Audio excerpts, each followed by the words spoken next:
Thanks for being here. I obviously am not here. I am on what appears to be becoming an annual Christ Church pilgrimage to Israel. Our trip this year changed a little bit. It changed in several ways. We're doing a chronological tour, and we're doing some other things that I'm excited about. But the big thing is it got pushed back. Because of COVID, so many people are trying to go to the Holy Land. We could not get in May when we normally do, and so it got pushed into June, and I am not with you. As an aside, when this trip ends, I am going to Ghana. I'm trusting in God's providential design. The trip in Israel ends on July 6th, and I have a theological consultation for our scholar leaders, a group that Christ Church has been supporting for 30 years, a group that I have been on the board for 30 years. Sherry and I consider our work with scholar leaders to be among the most exciting strategic stuff that we do. And there's a meeting that starts on July 7th. I would not normally go to it, but I'm already in Israel. The timing is perfect, so I will fly to Ghana, and then we're in Ghana for some work, and then the rest of that group is going to move the meeting to Kenya.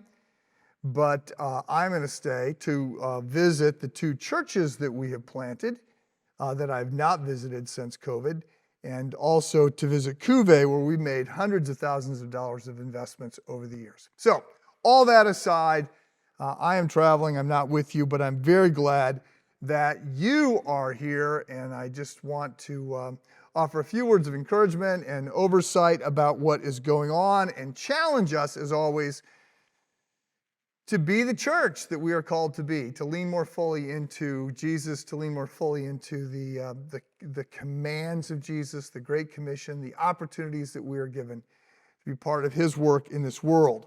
So I start these. This is, I don't know, my 24th or 25th State of the Church address. And I almost always start them by saying that it is a privilege. Sherry and I both consider it a great privilege to be part of the church, the Big C Church. Obviously, this is God's work. There is a universal church, the privilege of being adopted into the family of God, having brothers and sisters in Christ, and to be part of His work in the world is a great privilege. But we also consider it a great opportunity to be part of this local congregation and to labor alongside of all of you. So there's much to celebrate when the local church is doing what the local church has been called and commissioned to do. It's doing work that changes everything. And so excited about that. This year, as in previous years, there are some wins that we can note. And you've heard some of them tonight. No doubt you'll hear more as things unfold. But we have seen post-COVID attendance rebound. So we're up, I think this year, like 24% in in-person attendance. And when you add online attendance, which remains quite large, when you add all of that together and kids and everything else, we're sort of back to pre-COVID numbers, a couple thousand people on any weekend. So I think those numbers are in line with a number of churches in the Midwest. I don't know a lot of, I know the churches that I sort of hang out with. And so churches in the South, especially the Southeast, have sort of come back more. They're sort of running in-person attendance similar to what pre-COVID was. Churches on the coasts are really still quite behind pre-COVID numbers. Churches in the Midwest are somewhere in the middle. And so we're sort of back, and we're not looking back. We are now looking forward. We need to look forward and see what we can do. So there's other things that we can celebrate for what it's worth. 62 people were baptized this past year. We have over 500 people in small groups. We packed meals for 50,000 people through Feed My Starving Children. And when you look at what we've done in the past, we're well over 1 million meals that have been packed by Christ Church. We sent out 500 100 Operation Christmas Child shoe boxes to kids around the world. We gave over $500,000 to local and global missions through our partners. And there are other things that have been happening since the last annual meeting. We've seen the Lake Light Institute, one of our big initiatives. The Lake Light Institute, under the leadership of Ben Dockery, has come online, and you are going to get a chance to see Ben give you a 60-second overview of the Lake Light Institute. Greetings, Christ Church family. First, let me begin by just saying thank you. Thank you for supporting the work and helping launch Lake Light in its first inaugural year. As we've said, we're helping people discover timeless wisdom for modern life, and we realize that while there is a just gluttony of information and data in the world today, there's really a famine, it feels like, when it comes to wisdom and how you live out your life as God has designed it. So, thank you for supporting. Thank you also for participating. We had 120 of you who took classes, these 8-week classes where we had experts in the field to come in and do some training intensively to help you in that. We had 1,400 people participate either in person or online with the Lake Light Talk, so that was exciting. And also, we had 16 of you who committed to the 9-month intensive year of being a part of the Fellows Program, and that's 2,500 hours collectively that group put in when reading and studying and discussing together to help how they live out the gospel in the world today.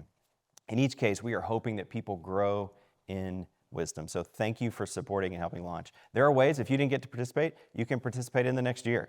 So we have classes coming up on C.S. Lewis, classes on business and ethics, classes to help you think through the doctrine of God and who God is. Tim Keller's biographer, Colin Hansen, he'll be coming just in a few months to come and talk as well. So lots of ways that you can participate in the year to come. Let me end with the same word I started with, and that is thank you. Thank you for helping us launch Lake Light and continue to help people grow in the wisdom and knowledge of who God is.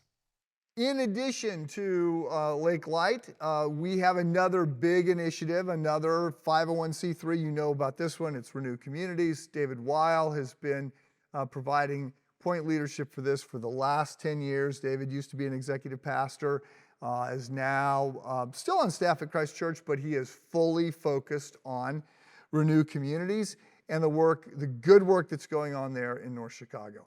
I hope you have participated in some of the big builds or some of the other ventures. Most of the work for Renew is taking place around the Matthew homes. Our goal is to put 2 Matthew home families per block. We're not an affordable housing program. We are trying to put missionally minded people into homes, 2 per block. There are 150 blocks in North Chicago. And so the goal is 300 homes over time. And we're approaching 10 homes a year. And we sell these homes. We're targeting people who, again, are going to love their neighbor and see this as an opportunity to just love and serve and be part of the community. So we received, Renew Communities received a very large gift this year that is going to help us grow this program. I think we're up to about 10 staff there now because we're hiring builders to help coordinate all the volunteers. Just good stuff happening. And there's other initiatives with Renew Communities as well. I hope you are encouraged. Then, of course, in the church, we have now 4 campuses: Crossroads, Highland Park, Vernon Hills, and Lake Forest. And at Lake Forest, we have the 2 venues. We have the sanctuary services at 9 and 11. We have the O1 that is at 11 o'clock, and with tentative plans to launch the 901 starting back in the fall. And there's different things happening at different campuses, and so I've asked 2 of the campus pastors, Paul from the Lake Forest campus, and then Aaron at the Crossroads campus to give you updates. Hello, Christ Church. My name is Paul Fowler, and I serve as our Lake Forest campus pastor. It's been another exciting year working towards our mission of helping people discover life with God. That means that we want to help people know God. We want to help people grow in their faith, and we want to help people live it out. Here at the Lake Forest campus, it's been an exciting year with over 1,200 new people that joined us for our outreach events. 400 new people that visited Christ Church on Sunday mornings. We were able to add back our 1101 service to accommodate for this great growth. There's over 200 people that are regularly serving here at Christ Church, and over 100 people took a next step by signing up to be in a small group. We're so thankful for all the great things that are happening here, and we look forward to another great year of helping people discover life with God. This is Aaron Kramer from the Crossroads campus, and there is just so much to celebrate from what God has done this past year. We're thinking about just the fact that we threw two of the largest connection events that Crossroads has thrown in the 9 years that we've been a campus, with 1,000 people coming to our trunk or treat and 580 people coming to our Easter egg hunt. There's lots of opportunities we're creating for community engagement with breakfasts and lunches.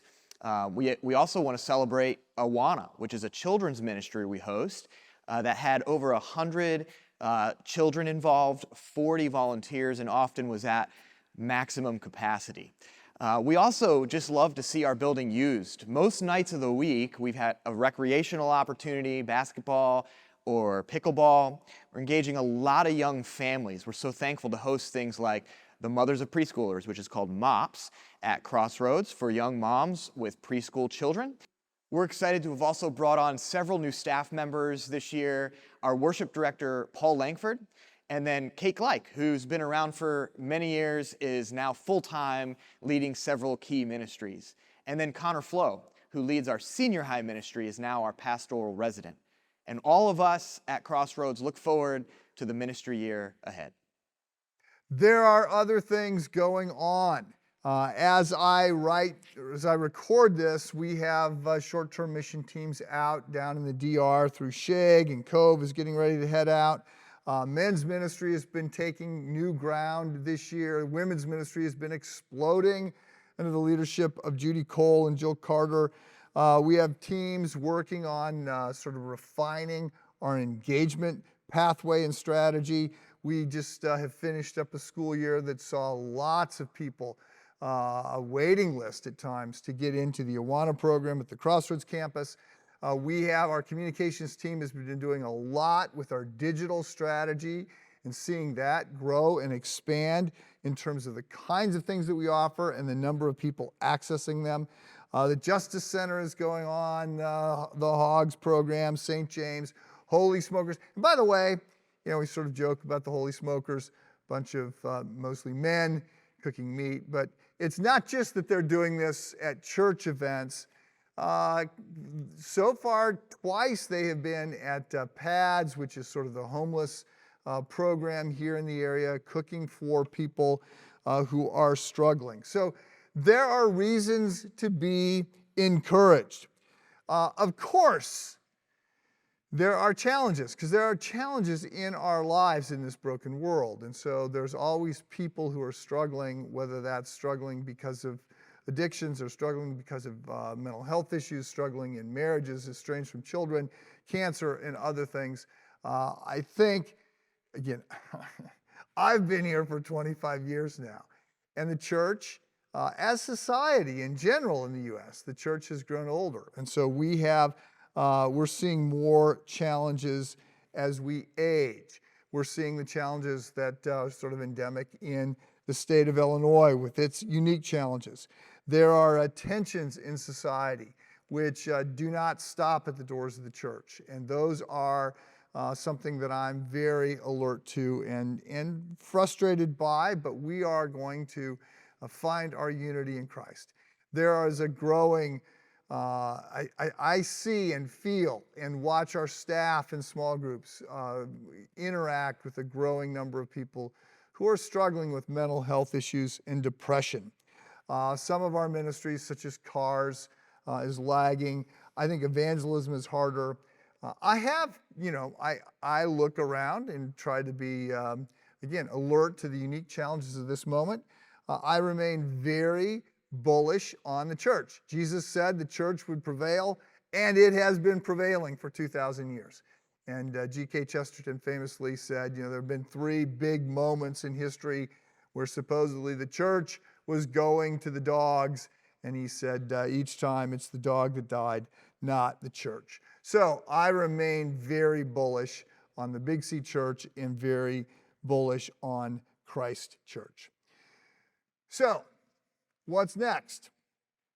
Well, at the high level answer, we need to lean more intentionally into Jesus. We need to be very focused on trying to be salt and light. We need to be more filled with the Spirit of God so that the love, joy, peace, patience, kindness, gentleness, goodness, faithfulness, and self-control of the Spirit of God spills out through us in a society where those attributes are increasingly less obvious. And then there are some specific answers. We will see in July, we're going to move into a series on the book of James. And on August 13th, we're going to have a big One Church, One Night at the Crossroads campus. Hope that you will be there.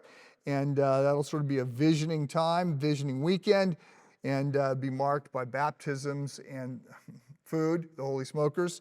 And then we're going to begin an extended series that'll start in the fall, in August, so late summer rolling through the fall and beyond, on the book of Exodus, which I have commented on in my Friday update, has become quite trendy recently, not just with pastors and churches focusing on the book of Exodus, but with a lot of sort of public figures, radio talk show hosts, and public intellectuals, Jewish scholars, not surprisingly, but lots of people are writing about reflecting on the book of Exodus because it's such a foundational document to the Christian faith, the Jewish faith, but also to Western civilization. And so lots of people, as there are challenges, lots of people are looking back to this document to try and understand how God meets with us and directs us and provides moral frameworks for us and freedom that comes